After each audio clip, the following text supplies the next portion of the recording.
Oke, selamat datang semuanya. Kali ini kita akan bedah tuntas salah satu BUMN karya yang lagi jadi pusat perhatian, PT Wijaya Karya atau Wika. Ini bukan sekedar berita biasa ya, tapi sebuah studi kasus yang penting banget buat kita para investor untuk memahami gimana ceritanya sebuah perusahaan raksasa bisa goyah. Yuk kita lihat sama-sama.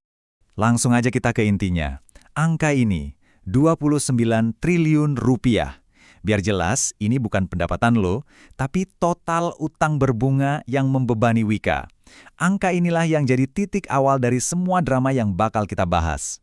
Gede banget dan dampaknya, wah, dalam sekali. Nah, pertanyaannya kan pasti ini. Gimana ceritanya perusahaan sekelas Wika yang proyeknya di mana-mana bisa sampai ada di titik ini? Ayo kita coba urai benang kusutnya satu persatu, dari akarnya sampai rencana penyelamatannya. Oke, kita mulai dari bagian pertama. Kita perlu paham dulu seberapa kritis situasinya sekarang. Ini bukan lagi soal kinerja yang melambat, tapi udah masuk ke krisis fundamental yang benar-benar mengancam kelangsungan hidup perusahaan ini. Kita semua tahu, selama ini Wika itu kan tulang punggungnya proyek-proyek strategis nasional. Ironis banget ya, sang pembangun negara ini justru sekarang harus berjuang keras buat membangun kembali fondasi keuangannya sendiri.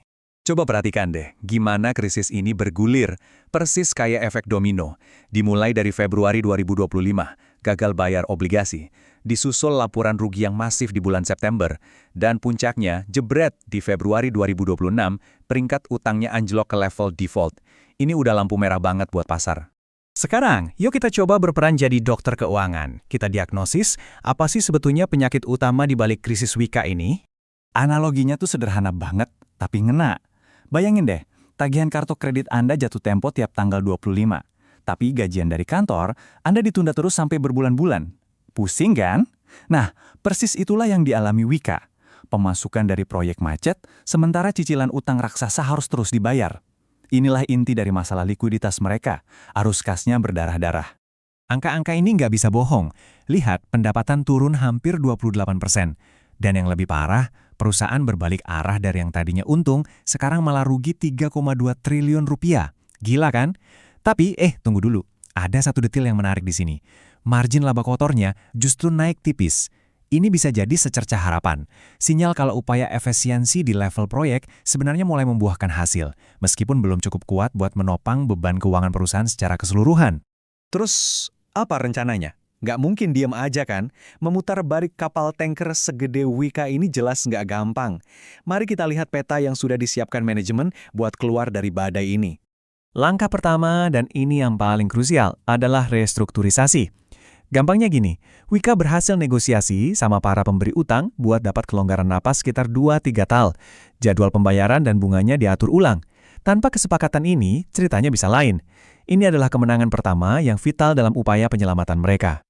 Nah, setelah dapat ruang bernapas itu, mereka langsung eksekusi banyak hal.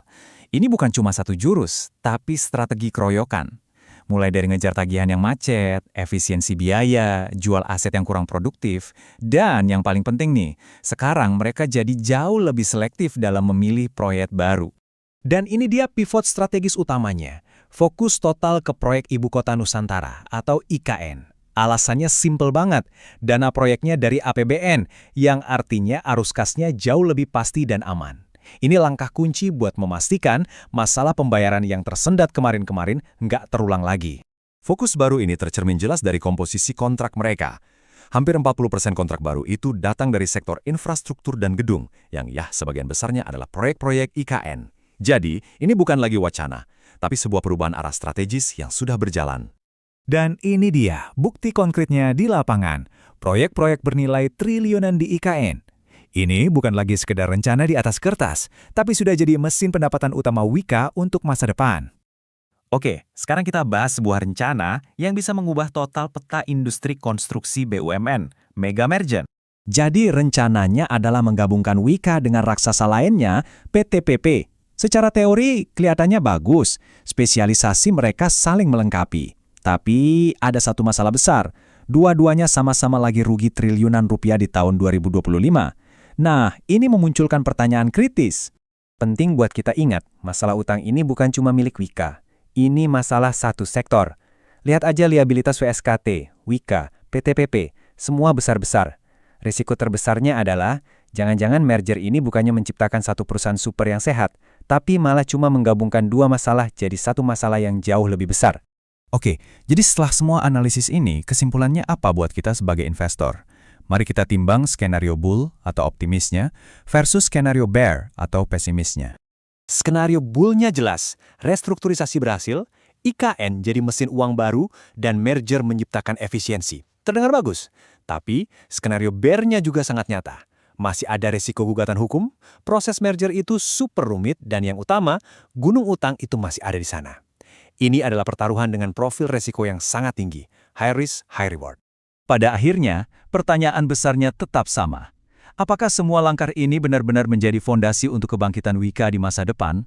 Atau ini semua hanyalah upaya untuk menunda keruntuhan yang mungkin tak terhindarkan? Hanya waktu dan eksekusi manajemen yang bisa menjawabnya.